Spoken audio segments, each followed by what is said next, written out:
National action plan अमल दरामद की apex committee का इजलास आज वज़ीर-ए-आज़म हाउस में हो रहा है। दहशत गर्दी के खिलाफ इक़दाम पर ब्रीफिंग दी जाएगी। इजलास में आर्मी चीफ, DGISI, तमाम सूबों के वज़राए आला, वफाकी वज़रा और दीगर इंटेलिजेंस इदारों के सरबराहान भी शिरकत करेंगे। वज़ीर आला खैबर पख्तूनख्वा अल-यमीन गंडापुर एपेक्स कमेटी इजलास में 24 नवंबर के एहतजाज पर बात करने का इंदिया भी दे चुके हैं। तो नेशनल एक्शन प्लान के एपेक्स कमेटी का इजलास आज वज़ीर-ए-आज़म हाउस में होगा। दहशत गर्दी के खिलाफ इक़दाम पर ब्रीफिंग भी दी जाएगी।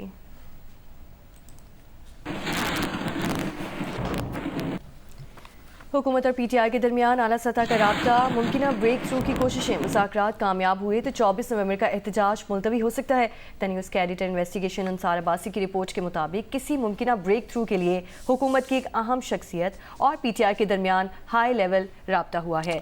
राब्ता मुस्बत रहा। मुज़ाकरात में शामिल नाम अफशा हुए तो इस्टेब्लिशमेंट और PTI में मुफाहमत की कोशिशें बेकार हो सकती हैं। अंसार अब्बासी की रिपोर्ट के मुताबिक मुज़ाकरात में शामिल नाम अगर अफशा हुए तो इस्टेब्लिशमेंट और PTI में मुफाहमत की कोशिशें बेकार हो सकती हैं। अहम हुकूमती शख्सियत मुख्तदर हल्कों को मुज़ाकरात पर एतमाद मिलेगी।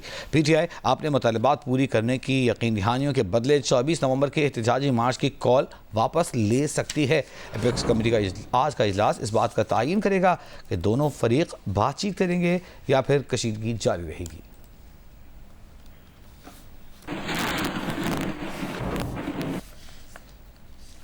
अब आपको बताएं कि सेक्रेटरी इत्तलात PTI शेख वक्कास अकरम का कहना है कि हुकूमत और PTI के दरमियान ना कोई राबिता है और ना कोई राबिता हो सकता है। राब्ते से मुतालिक खबर जाली है। जाली खबर एहतजाज को नुकसान पहुंचाने की कोशिश है।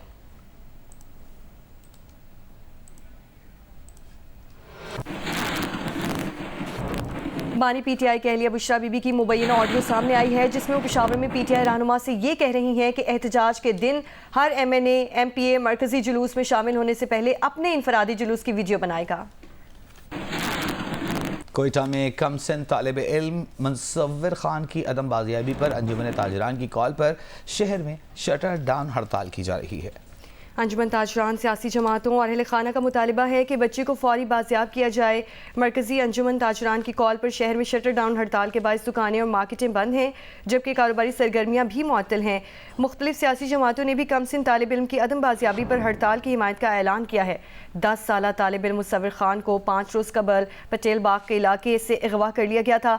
दूसरी जानिब तालिब इल्म की बाजियाबी के लिए अहले खाना का बलूचिस्तान असम्बली के करीब इत्तेहाद चौक पर धरना तीसरे रोज़ भी जारी है। धरने के बायस अतराफ की सड़कों पर ट्रैफिक की रवानी मुतासिर।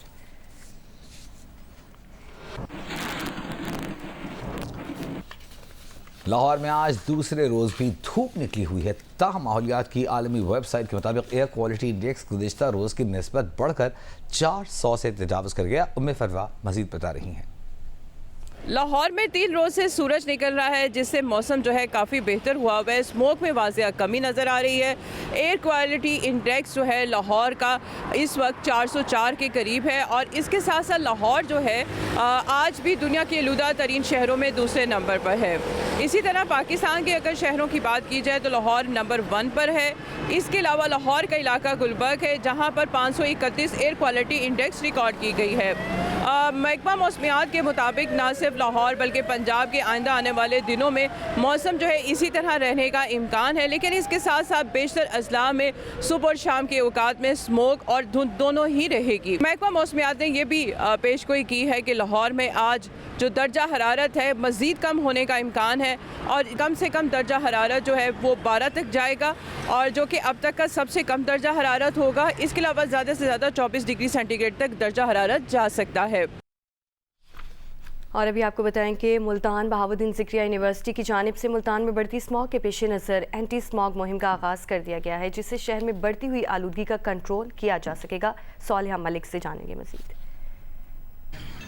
जी, मुल्तान में भी जो फ़िज़ाई आलूदगी है वो बहुत ज़्यादा बढ़ती जा रही है जिसके लिए बहाउद्दीन ज़िक्रिया यूनिवर्सिटी की जानिब से इक़दामात जो हैं वो शुरू कर दिए गए हैं। यहाँ पे ग्रीन यूनिवर्सिटी के नाम से एक मुहिम का आगाज़ कर दिया है जहाँ पे पौधे लगाए जा रहे हैं और जो vice chancellor Bahauddin Zakaria university है उन्होंने जो पौधा लगा के इस मुहिम का आगाज़ कर दिया है। और हमने ये माहौल अपने हाथों से ख़राब किया है और हमने ही इसको ठीक करना है।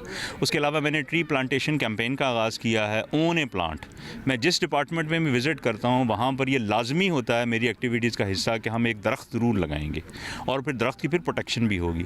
बाहर से हमारे पास कोई अगर विजिटर्स आ रहे हैं तो उनके भी हर डिपार्टमेंट को इंस्ट्रक्शन दी गई हैं कि उनसे ज़रूर एक दरख्त लगवाएं। हर तरफ पानी का छिड़काव किया जाएगा क्योंकि जो गर्दो आलूद है ये हवा में शामिल हो के स्मोक और फोग में जो है वो इजाफा करती है, जिससे हद निगाह भी बहुत ज़्यादा मुतासिर हो रही है। लेकिन इस जो इन्होंने इक़दाम शुरू किए हैं, ये जो पौधे लगाने और दरख्त लगाने, इसके बाद जो फ़िज़ाई आलूदगी इसको भी कंट्रोल किया जा सकता है और माहौल को भी खूबसूरत बनाया जा सकता है। जी, कराची में सुबह और रात को खुनकी का आगाज़ हो गया है, लेकिन दिन और रात के दर्जे हरारत अब भी मामूल से ज़ायद है। शहर का फ़ज़ाई मयार भी ख़ास मुतासर है।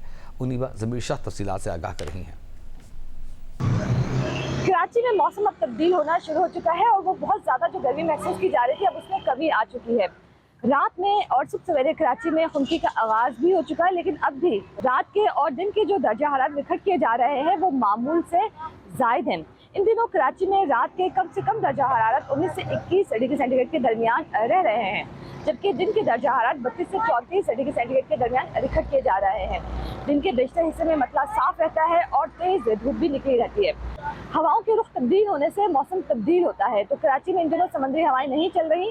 शुमाल मशरिक से या शुमाल मगरिब से हवाएं चलती हैं। ये बलूचिस्तान की हवाएं हैं जो खुश्क भी होती हैं और कुछ खुश्क भी होती हैं, लेकिन इसकी वजह से कराची का फ़िज़ाई मियार भी मुतासिर रहता है। हम देख रहे हैं कि पिछले कुछ दिनों से कराची जो दुनिया के इब्तदाई आलूदा तरीन 5 शहर है उसमें शामिल रहता है। उस वक्त भी कराची का फ़िज़ाई मियार इंतहाई मुज़र सेहत है। इस दौरान माहिरीन कहते हैं कि जब आप बाहर निकले, खासकर जब आप रोड्स पर निकले, तो मास्क का इस्तेमाल करें और घर के खिड़की दरवाजे भी आप बंद रखें। शाहिद असलम को पाकिस्तान क्रिकेट टीम का बैटिंग कोच मुकर्रर कर दिया गया है। दूसरी जानिब पीसीबी ने मोहम्मद यूसुफ का इस्तीफ़ा अभी मंजूर नहीं किया। पीसीबी ने शाहिद असलम को पाकिस्तान टीम का बैटिंग कोच मुकर्रर कर दिया। शाहिद असलम जिम्बाब्वे और जनूबी अफ्रीका में पाकिस्तान क्रिकेट टीम के बैटिंग कोच होंगे। ताहम दूसरी जानिब पीसीबी ने मोहम्मद यूसुफ का इस्तीफा मंजूर नहीं किया। मोहम्मद यूसुफ ने चंद रोज पहले एकेडमी के बैटिंग कोच के ओहदे से इस्तीफा दिया था और कुछ माह पहले सिलेक्टर के ओहदे से भी मुस्ताफी हो गए थे, लेकिन जराये का कहना है कि मोहम्मद यूसुफ का इस्तीफा ताहाल मंजूर नहीं हुआ और उन्हें नई जिम्मेदारी दी जा रही है। दूसरी जानिब अब्दुल रज़ाक को भी पीसीबी राब्ता करके कोई नई जिम्मेदारी देने का इरादा रखता है। साबिक टेस्ट क्रिकेटर मोहम्मद नज़ीर जूनियर की तबीयत ख़राब हो गई। बेटे नुमान नज़ीर ने पीसीबी और आला हुकाम से अपील की है कि वालिद को फौरी बेहतरीन इलाज मुआलजे की ज़रूरत है। साबिक टेस्ट क्रिकेटर नज़ीर जूनियर के साहबजादे नुमान नज़ीर ने एक वीडियो बयान में कहा कि उनके वालिद के सीने में इन्फेक्शन और पेट में पानी जमा हो गया है। वो खुद भी उनके इलाज की हर मुमकिन कोशिश कर रहे हैं। पीसीबी और हुकूमत उनके वालिद के इलाज के लिए इकदाम करें। साबिक टेस्ट क्रिकेटर नज़ीर जूनियर ने पाकिस्तान के लिए 14 टेस्ट और 4 वनडे मैचेस खेले हैं। नज़ीर जूनियर ने मजमूई तौर पर 37 विकेटें हासिल की। साबिक टेस्ट क्रिकेटर नज़ीर जूनियर 5 साल पहले ट्रैफिक हादसे में जख्मी भी हुए थे। मैं पीसीबी से और हुकूमत वक्त से पुरजोर अपील करता हूँ कि इस वक्त हमारा साथ दें। पीसीबी ने पहले भी हमारी बहुत हेल्प की है। अब मैं उनसे रिक्वेस्ट करता हूँ कि वो मेरे वाले साहब को इस चीज़ की इंटेंसिव केयर की, अच्छी इंटेंसिव केयर की बहुत ज़रूरत है।